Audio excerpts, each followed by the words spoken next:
What's good, YouTube? We back with another video, and in this video we continuing to work on the Cadillac CTS, man. Finally got some time off. Well, a machine down at my job, so they called us off today. And it feels good outside, so I'm tackling the CTS headlight. And to get the headlights off, you have to take the entire bumper off. So we're gonna get everybody on a little time lapse for the YouTube, and we're finna show y'all. Let's go. As I was pulling out my pins, we got several pins along the bumper, on the outside and the lower.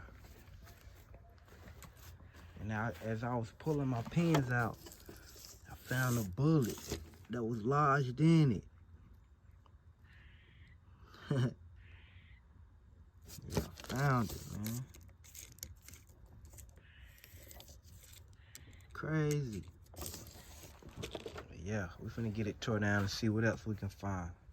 Let's go.